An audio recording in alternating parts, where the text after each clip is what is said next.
John Osborne here. Let's do the FX Education Outlook for September 20th, 2017. We'll start out by looking at the dollar yen. We were watching the yen pairs on the previous recording and saying that the weakness in the yen was pushing everything higher. Well, we saw it break through some previous pivots here. Here, the US dollar yen is breaking above the 112.190. We're starting to get some more bullishness in our 4-hour chart, and we're already starting to see that bullishness in our daily chart here. Next resistance on the daily will be up at 114.492. The Aussie yen, you can see we are continuing nicely here, some better bullishness that we're seeing as we are moving higher on our bullishness on our MACD indicator. So we are moving above that 89.416 break and watching for that one to head higher. For the US dollar Swissy, you can see we had a huge move up here on the 4-hour chart, but we haven't quite broken this resistance that we see here on this first trend change that we have here on the US dollar Swissy. So that could be a potential entry point on a break above there that would bring us right in around 0.97298. So we could watch for that. We want to make sure that we're bullish across the board for taking that trade and watch what happens when it gets through there and see if it retests that line before it continues higher. I also want to keep an eye on this little bit of congestion that we have down here on the weekly, that we might run into a little bit of pause breaking through these two lines that we have from previous setups.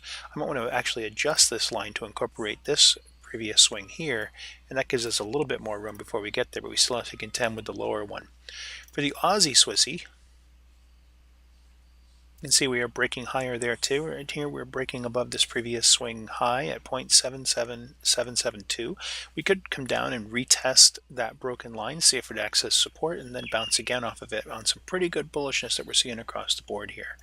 And finally, in our bullish portfolio, we have the pound yen, and that one's just breaking above this 4-hour resistance trend line that we have here. We drew this one in touching these two pivots, but I'd like to incorporate this one as well, so we can go ahead and update that a little bit. And actually I prefer to take the original because I don't like my trend lines to point upwards here, but it's up to you which one you want to go with. If you go with this one, we've already broken it and we closed right on that line, which confirms that we are making a move higher. Just watch out for these wicks that we're seeing along the tops here. This could be a little bit of pushback from the bears, not thinking that it needs to go higher, but we are progressing higher here, and we've got some great looking bullishness.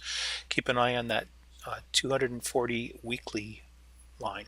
On the bearish side, let's take a look at the Aussie Kiwi.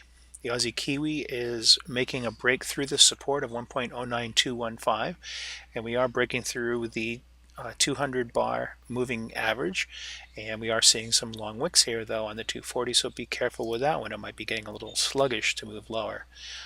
In the euro pound, we were watching these two lines and interesting how we ended up moving back and forth in between these two lines, and we ended up with breaking through lower, and we are looking to break through the 0.87425 as our next support. Just keep an eye on this line right here for a potential break on the 240, and that'll do it for today. And until next time, have a great rest of your day.